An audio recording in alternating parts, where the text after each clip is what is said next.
Hi, everybody. My name is Jenny Hernandez. I'm from the BCBA exam prep group, and we're going to go over ethics today, a specific part of ethics, and I'll tell you the list later.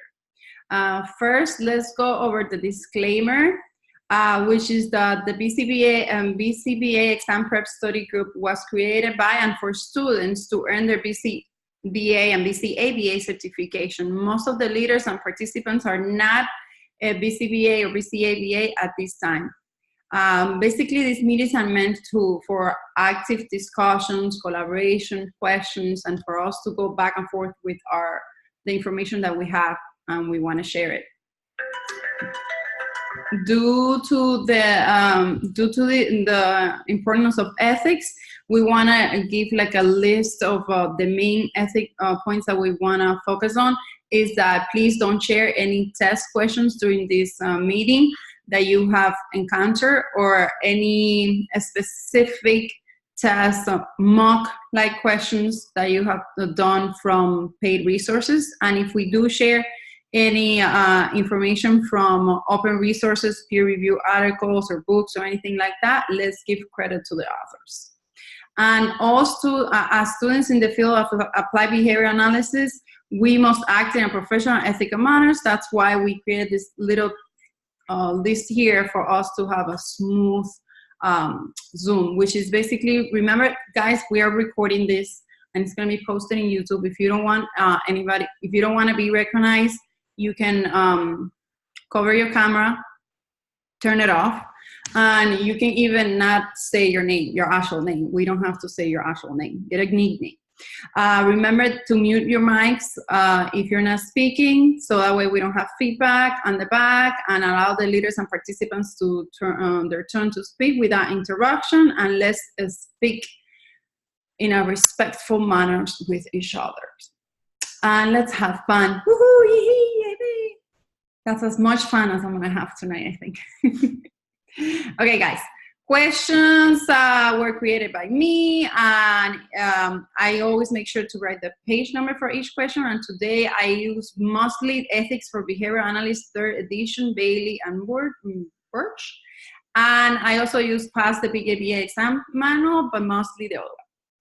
So last night, Demi was talking about Jenny's exam tip, which is one single tip that I gave her. I told her to record that up because I really don't know if the tip is working or not, but apparently she says that it is working.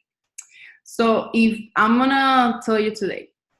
So guys, do not stop. Do not give the answer if you know it, okay? So let's try to see what's the tip. Let me see, because you guys are very quiet. Are you guys there? Yeah, we're here. So good that I'm a little scared. I had just muted my mic. We're just listening to you. You're fabulous. Oh my God. I have to recreate the rule. Leave the mics on sometimes. Okay, guys. So for real. So here's the question. And then if you don't know the answer, I want you to tell me. I want the ones that don't know the answer are the ones that I want you to participate this time. Because I want you to tell me what would be the technique that you would use to answer this question. I hope you guys are understanding me. So here it goes. The BCBA collects data on her client's target behavior of screaming. The baseline data shows that the client screams 3 times per minute. She is planning to use DRD to reduce her client's screaming rate. What would be an appropriate first criteria for reinforcement? Okay. Sorry. Okay. So A, provide reinforcer when the client engages in screaming more than 3 times every 45 seconds. Provide reinforcer when the client engages in screaming less than 3 times every 45 seconds. Provide reinforcer when the client engages in screaming 4 times every 45 seconds, or provide reinforcer when the client engages in screaming less than 3 times every 2 minutes. Okay, let me ask you the first question. Anybody knows the answer? Don't say it though. Don't say it. I just want to know if you know it. No. No. Okay, awesome. I love it. Thank you so much.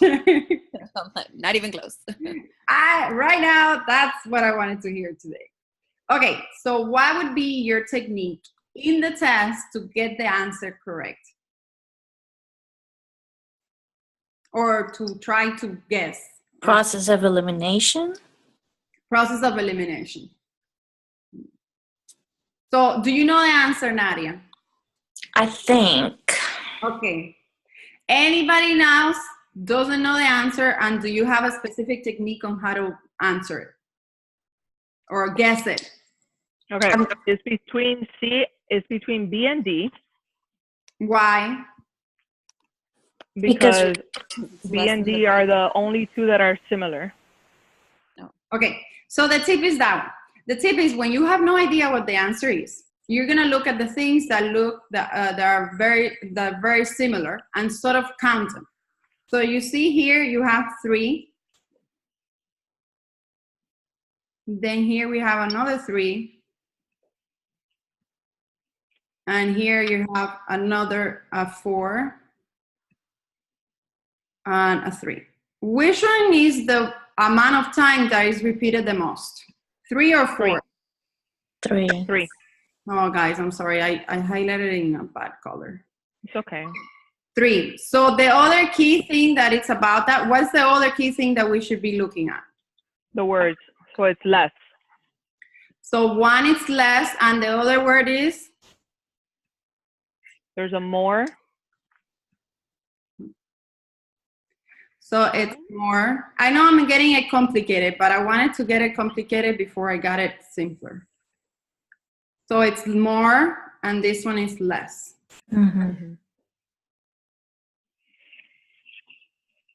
And this one, provide reinforcement when the client engages in screaming. This one doesn't have anything. Mm-hmm. And this one has less. So we already crossed out the 4, right? Because it's the one that is not repeated as much. Yeah. Then which other would you cross out from this list? I also see there's 3 that are 45 seconds. Yeah, let's do it by which one is the other one that is, but thank you, Dave. That we would cross out, just by process of elimination, of eliminating the one that is least mentioned. A, because it has more. More, there you go. So now let's go to the next one. We're left with 45 seconds. Let me pick a good one. Is that good? 45 seconds. This one was very long, and I did it on purpose. And 2 minutes. 45 seconds. Mm-hmm. And 2 minutes. Let me just hold it like that. Okay, so which one is repeated the most? 45 seconds. So which one has the most repeated between the less, the 3, and the 45? B. Is it making sense now? Not yet? So the idea is, for what I did is, what happened was, when I started creating the mock questions for the Zooms, I realized that I started using the right answer, right? And then I will have to do the filling the rest of the options. Right. So I realized I was creating patterns without realizing it. And then when I took my other mocks, I'm like, maybe they are creating the same patterns without realizing it. And that's what I did. I figured out a pattern. So usually the pattern is, if you don't know what the answer is, I just count out, okay, which are the words, the keywords that they have in common? More, less, less. Okay, so in which of the 3 are repeated the most? Okay, these 2. So I'll focus on this. And then I'll look at the numbers. Which one? And then we landed with the one that has all 3 elements repeated the most. Is it making any sense, or am I making you more confused? Mm-hmm. No, that's good. I see where you're going with that. So in A and B, they have almost everything, just more and less. Mm-hmm. Right. And because DRD is we have to reduce, you go for B. Diminishing, yeah. Oh, Right, okay. but let's say you have no idea what they're talking about because you know. Yeah, I'm talking about this one, not even thinking about what the answer is. Yeah. I'm not even thinking about what it's saying. All Yeah, I'm but when you get to the last two that it has, the most, then you look at the which one makes sense to the question. yes, Right. that too. Okay. Yeah.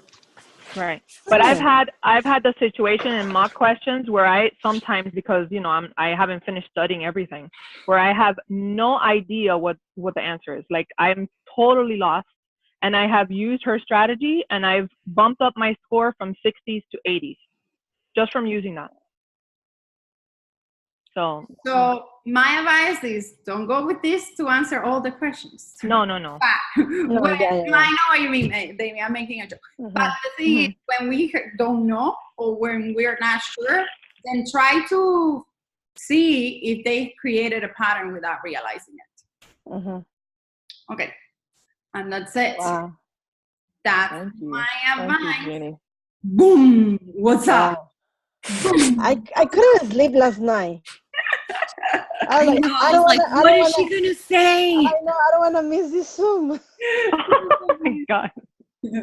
And my computer was having trouble right now. And I was like, oh, no. Sorry, guys. I'm so sorry. Yeah, we have to set it. But you see, that's why I had to show it, because otherwise it would be even more confusing.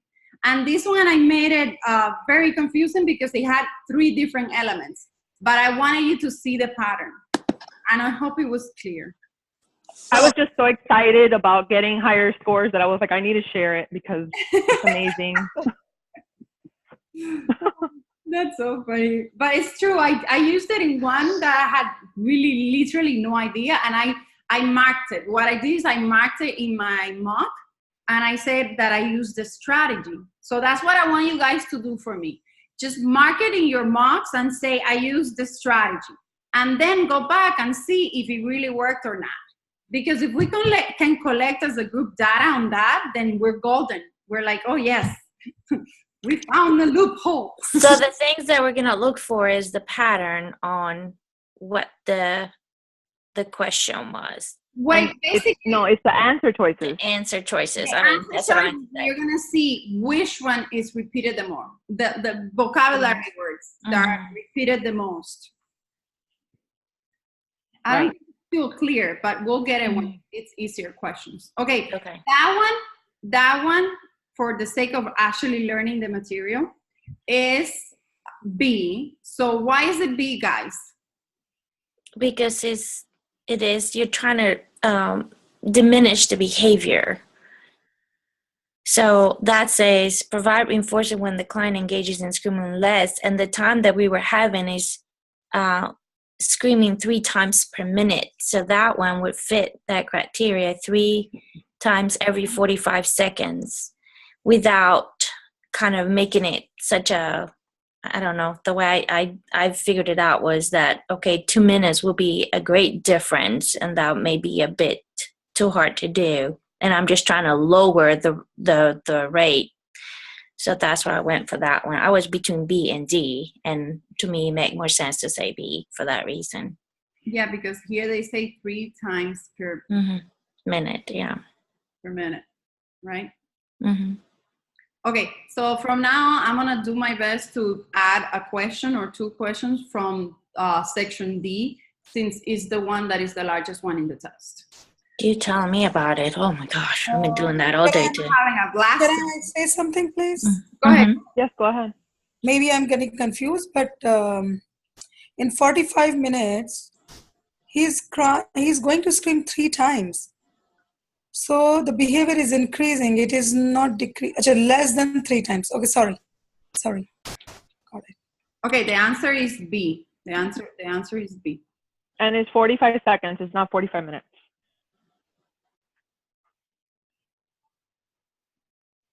Yeah. Okay, let's move to the other one. A teen is engaging in SIB at school. This is another one from D.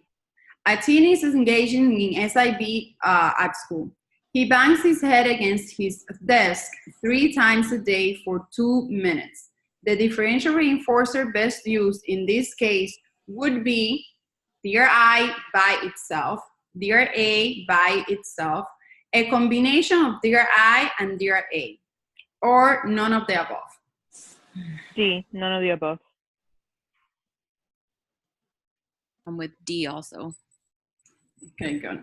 Yeah, it is D. I hope I wrote it right. Yeah, D.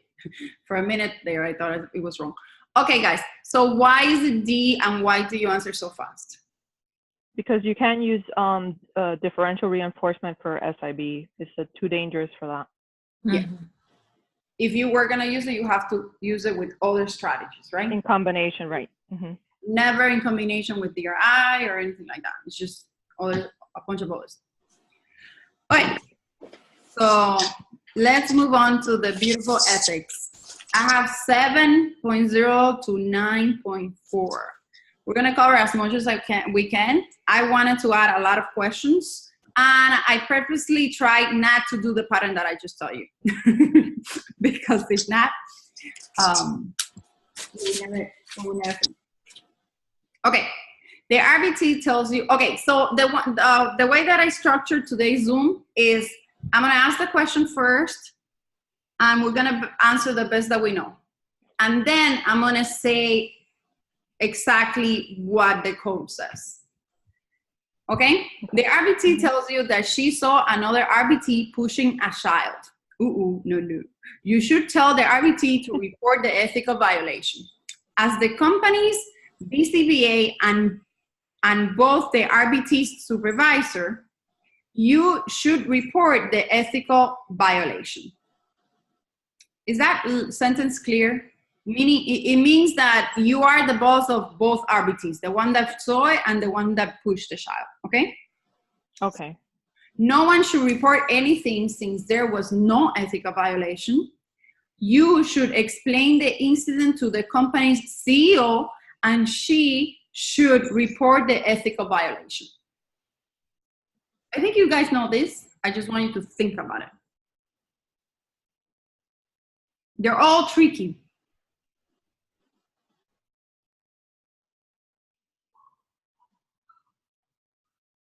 Can you elaborate on B a little bit? Because I'm a little bit confused. Yeah. Yeah, B. I think I have to rewrite it. Basically, is you are the BCBA and you are the RBT's supervisor. Both RBTs are your supervisees. So that's why you should report the ethical violation because you're basically their supervisor. Okay, so B, I guess. B. Yeah, I would say B. I wouldn't leave it up to anybody else to report it. Right. Yeah, B. Yeah, guys. Yeah, that would be what I would answer also. But we are all incorrect. The answer is what? B. Really? Oh my God. Isn't it shocking? Isn't it shocking? So here's the thing. Because only the person who saw that can report. Yes, Parvati, that was awesome. You got the golden star today. Yes. I thought you had to tell the BCBA first, no? That's what I thought. Make sure you have first-hand evidence. So if you don't have first-hand evidence, you cannot report. But the question said what? The question said who should report it? Can you go back to that slide? The RBT tells you that she saw another RBT pushing a client. There's no question. It just says different statements as what should happen. Basically, what you should do as the BCBA. Okay. You should tell the RBT to report the ethical violation. That's what you, the BCBA, should do. Or the second one, you as the boss for her.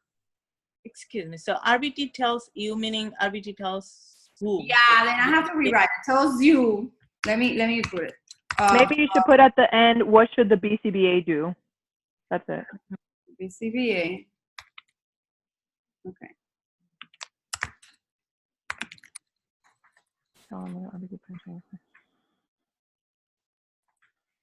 Or what should we do? Or what should be done? Maybe what that. should I do?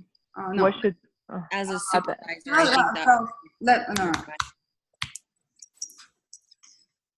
let's reframe it. The RBT tells her BCBA that she saw another RBT pushing a client. What should be done. What Punching should even the worse. BCBA do? No, because you're not saying the BCBA. So just take off BCBA. What should they do? No, but that's What should happen? No, What but should that's What happen? should happen? What should happen would be better. What should happen? yeah, but then look at the choices. Is the BCBA should tell the RBT to report the ethical violation? Oh, okay. You changed that. Okay, good. Mhm. That's good. Because I had you as in you are the BCBA, you know, Oh, okay. assuming that Yeah. I say you is the BCBA. Yeah. Yeah. And then the next one was as the company's BCBA and both RBT supervisor. Let me tell you how would I reword this if to make it more. No. Now it makes sense. Yeah. A is perfect now. Yeah, because you always tell your BCBA, and the BCBA would tell the RBT to report it. Of course. Yes. Yeah. Okay, And- so that's good. Confused me because I And thought this Yeah. is I That was just good. have to report it as well. But it is tricky anyways, even if it was written the way that we read it here, because sometimes we think that since we are the boss or we're the responsible ones, we should report it, but it's the key is firsthand.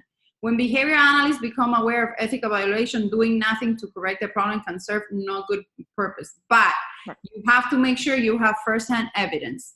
Be calm and use caution. That's basically what 7 says, which is behavior analyst ethical responsibility to colleagues. The whole 7 is about colleagues. Okay. So a BCBA reinforced her RBT for treating other RBTs and staff with respect. Is the BCBA promoting an ethical culture in her company? Yes, no, I have no idea. I would say C. I have no idea. I love that. Because reinforcing somebody doesn't tell you whether they're acting ethically or not. I think that's separate. Right. By doing this is the BCBA.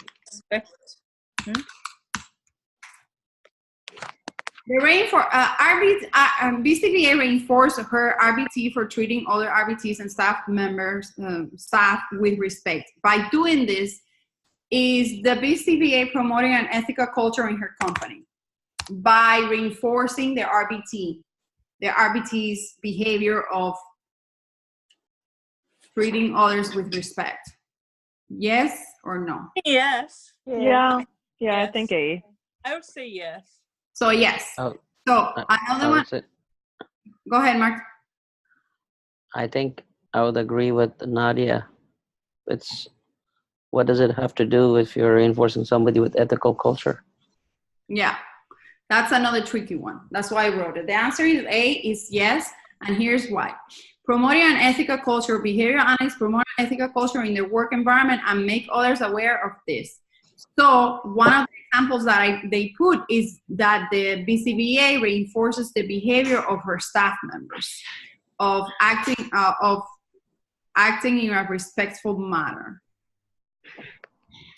So another example is, well, this is the example that I rewrote in my own words. Another example is that, for example, this study group disclaimer. It reminds us to follow the ethical code by not providing client-specific information. So by us putting the disclaimer at the beginning of each meeting, we are creating in our group community our ethical culture. But we're not getting any reinforcement. I'm just kidding. No, man, I'm not getting any. Send me some. You better be. You gotta press the like button. Hey, you guys laugh. That's reinforcing to me. Me too. True. All right. By this time, me laughing, that's already reinforcement. I'm not falling asleep here, so that's good. So this one doesn't have a question. So 7. Go ahead. Who has a question? Am I going too fast today, guys? I think I'm flying through this. Was anybody else talking? No, I guess they changed their mind. Okay. If you change your mind back, go ahead. 7.02, ethical violations by others and risk of harm. This is one of the hardest ones because that means that we have to tell on each other, basically, when we're doing something bad. If you think there's a legal or ethical violation, violation, first, you gotta determine whether there's a potential harm, a possible legal violation, or a mandatory reporting condition. So that's the first thing. Or if there's an agency requirement addressing the violation, or organization requirement addressing the violation, or regularly requirement addressing the violation. Basically, the last three are like, what I understand are like agency laws or organization laws. So if you want to know that, for example, a coworker is doing something that is not legal, so the way to know if that person is doing something that is not legal, then you have to consult the local and state authorities, the statutes, the rules. But if you want to know something about if they're being unethical, then you consult the code. That's clear, right? Anybody wants to talk a little bit more about it? Okay. Ethical violations, this is 7.02. Ethical violations by others and risk of harm. If clients' legal rights are being violated, or if there's a potential for harm, you must take the necessary actions to protect the client, including, but not limited to, contact the legal authorities, such as police, sheriff's department, FBI. Depending, you will go to the department where the issue is happening, basically. Follow organizational policies, consult with appropriate professionals, and document your efforts to address the matter. And I think this one is very important. Personally, whenever we have to if we see ourselves in an iffy situation, it's better to send an email than to make a call or send a text message, because that way you have document of the conversation, the back and forth.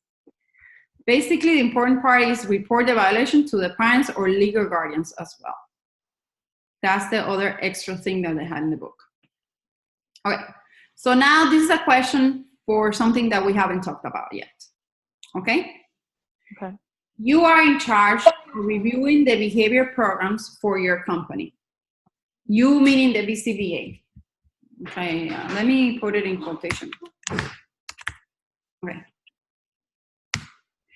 As you review the plans developed by Jane, who is your colleague and friend, you realize that she has plagiarized 2 of your plans. The best course of action for you to take would be slap her like right then and there. Perfect. That's Report awesome. the ethical violation to the supervisor. Talk to Jane face-to-face about the ethical violation. Report the ethical violation to the BCBA, or send Jane an email explaining your concern about the ethical violation. Take your time, guys.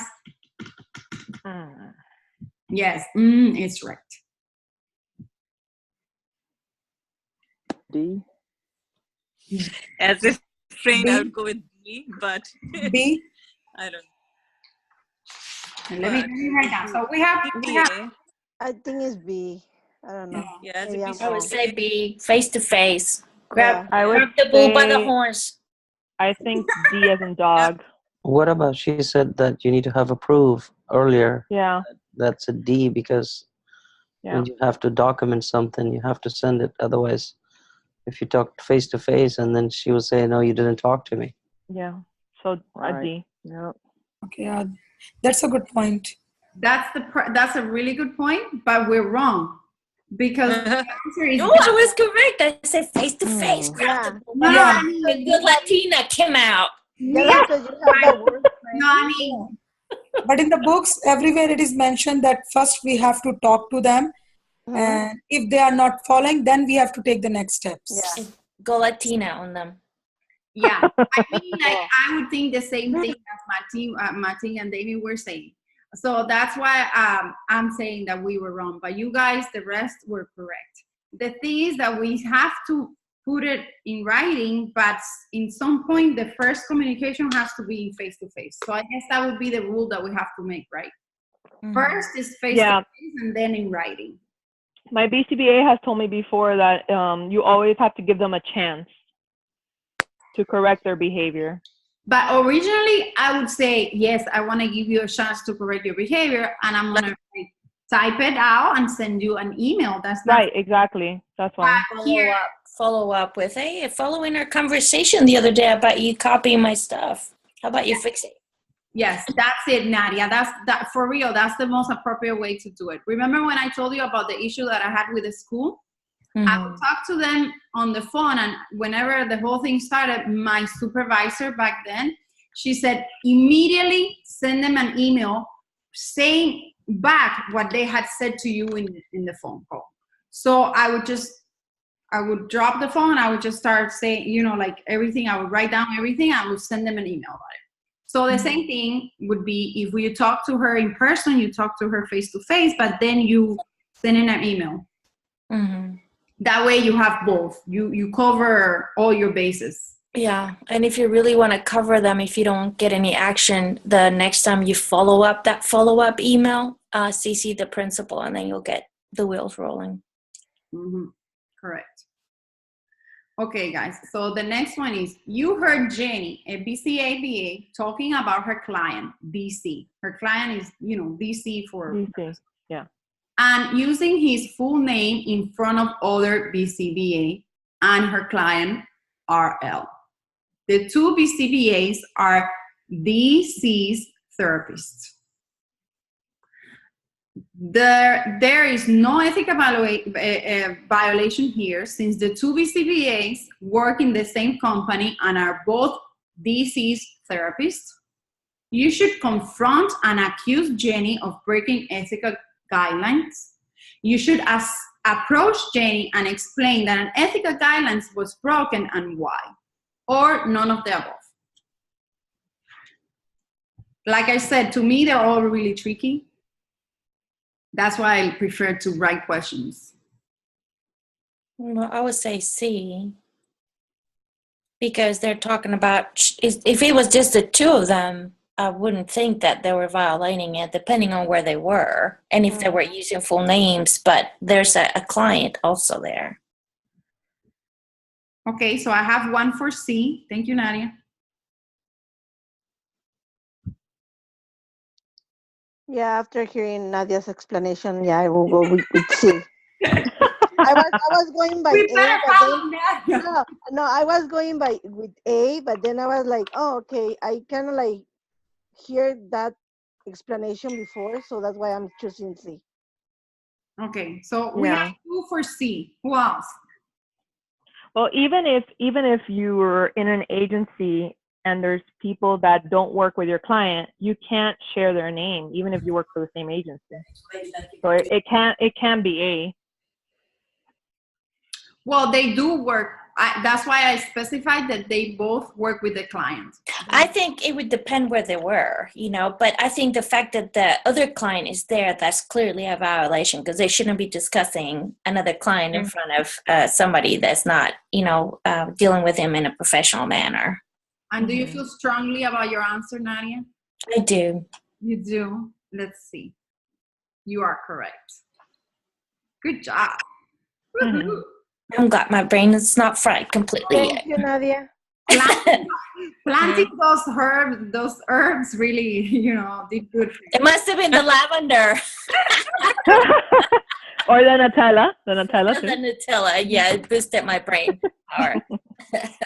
Okay, guys. But the rest of you, feel